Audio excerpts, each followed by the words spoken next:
Good morning. My name is Joel Trumbo. I'm going to be conducting this interview.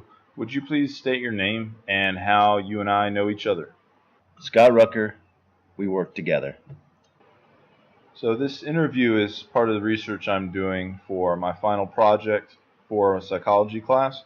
And the research question that I'm investigating is it possible to identify a defining self conception of American identity?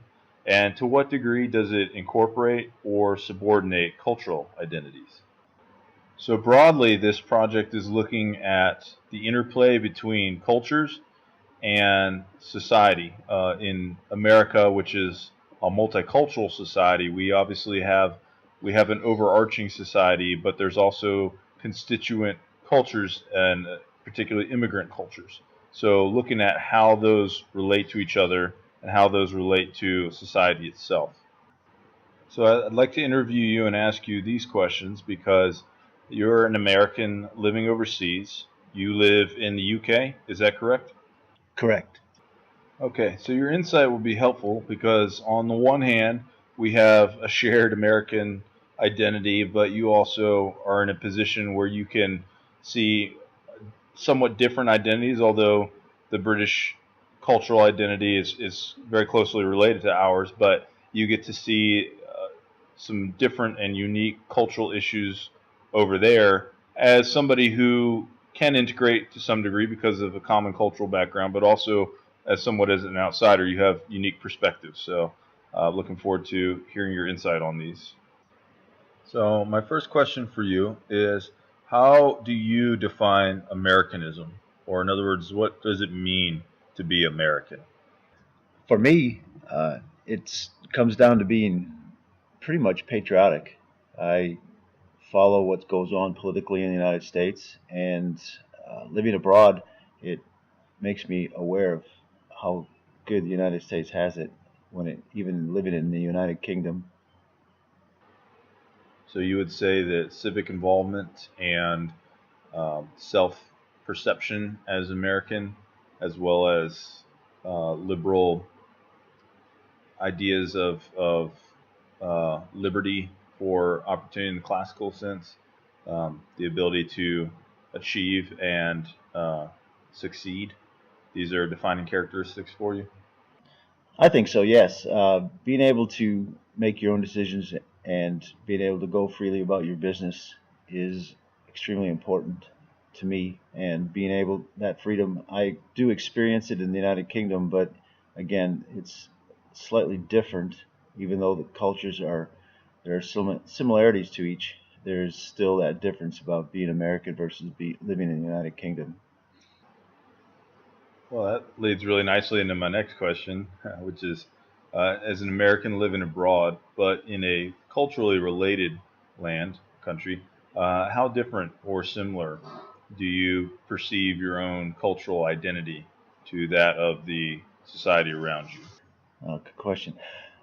I blend in quite well, as we all speak the same language. But there's really where the similarities separate. Again, we both have our freedoms, but there it it's really difficult to not be American and living in the UK. The uh, the differences really comes down to politics and sometimes their view of me as an American. Um, I think that for the most part, I'm accepted, but we don't talk politics that much. Usually, we keep away from politics because obviously there's a lot of different views there when it comes to how the United States acts towards the rest of the world. So, do you see a noticeable difference in cultural values, like the value hierarchies, how things are done, what's most important to people, how they look at things? Actually, no. That in itself, it's a very family orientated culture for the most part. Where I live, um, it's family first. Take care of your family and work hard. So the cultures there are very again similar. What kind of cultural issues do you see in the UK, particularly in terms of like cultural conflict or competition between cultures, subcultures, things like that? Right now, I think that the United Kingdom, just like the United States, is going through a lot of cultural issues. As I'm sure you're aware of, the Brexit is big on everybody's mind within the United Kingdom. There's a lot of arguments for. There's a lot of arguments against. It's in the political world right now deciding, but the vote was given by the populace. The populace decided that they didn't want to have the same immigration process because of their cultural change within the United Kingdom. The constant immigration is eroding the what we would consider the English or the United Kingdom um, personality. Basically, it's changing in the cities, just like it is in the U.S. because of the mass immigration process. So that in itself is England and United Kingdom feel like they're losing their identity in that respect, and that's why Brexit was such a strong vote. And again, it will be continue to be a disagreement in the political side of it for until they actually remove themselves from the European community. So one of the topics I'm looking at in this project is how sources of cultural conflict are frequently identified at the point of contrast between communalistic and individualistic cultures. Communalistic, for example, being cultures where their primary outlook and the way they view themselves and see the world is communal. They primarily focus on the group or their group identity and group concerns, group goals, versus individualistic cultures, which is what those of us in the West are primarily.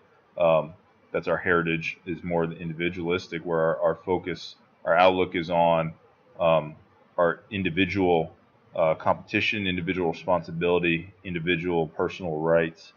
Um, so, do you see that at all as a source as the immigration um, landscape changes over there? Do you notice any of that? Is that a pattern that's apparent to you at all? That sort of um, that point of friction between communalistic and individualistic cultures within society?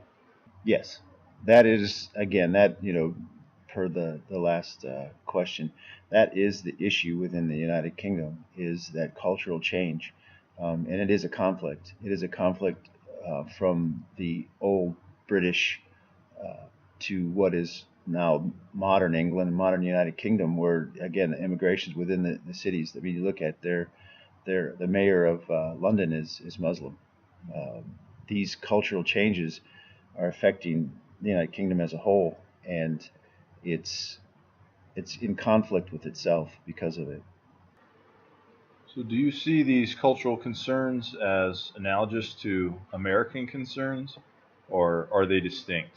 Um, for example, England has much more of a ethnocultural identity than America does. America's always been the mixing pot. It's always been sort of built out of a variety of different cultures and immigrants and things like that. Whereas England historically, it's been English since the Anglo-Saxons took it over and the Normans conquered it. But that's been pretty much it. So um, how do these different concerns, how are they similar? How do they differ? Well, there's it's kind of two things in there. One, the misconception for most people is that there's England, which is part of the United Kingdom. The United Kingdom is obviously Scotland, Ireland, and Wales, and that cultural that we look at as Great Britain is what is in conflict with what is happening to the United Kingdom now. And is it similar to what's happening in the United States? To a degree. Again, the United States has always been that melting pot of immigration and always trying to get on track so that we're all going in one direction. But the United Kingdom right now is always had that. They've always gone in one direction, and the what's happening now is with the Brexit and the multicultural issues they have within the cities, London, Manchester, Liverpool, to say a few. It's difficult for them to go get a sound direction to go in. So yeah, they're becoming a multicultural. Really, the old British way is still there, but it's not as strong as it was when I first went to the United Kingdom back in the 80s. It's definitely a different change now here in 2017. And I think that's the biggest thing that they're struggling with is what direction do they go in from here? Do they stay the same, or do they accept all these cultural changes? So it seems that one of the potential dangers for embracing this kind of multiculturalism of of all cultures, not just particular cultures that are compatible, is that you kind of run the risk of you also welcome in the potential for that fracturing, that loss of common purpose, um, and kind of increase the potential for society to be breaking into groups that are pulling in different directions. So, if you could offer one thing, one piece of advice, or something that you would change to kind of help keep things or help people to isolate and stay in one common direction, something to, as we were talking initially about defining sort of an overarching American ideal, what would you say would be important for helping people to consciously define, and bring them together in the pursuit of that one common goal? How would you go about doing that? Um, for me, I think there's there's always going to be change within any large country, the cultural change, the immigration that we're seeing across the board is something we have to accept. But what we have to do is we have to be able to integrate these different societies, and I don't think anybody's doing a good job at it. I don't think the United States is doing it very well, and I don't think the UK is doing it very well. It seems that once they migrate into these countries, they segregate themselves and become their own communities. And when that happens, you don't have that community of everybody working together. It's almost like everybody's working against each other for their own goals. And I see that more than anything. And I think that if we could fix that, that would be a definite plus for moving forward as a multicultural society, both in the United States and in the UK. Well, as I mentioned earlier, we're considering there is an existence of an American social perception that transcends cultures.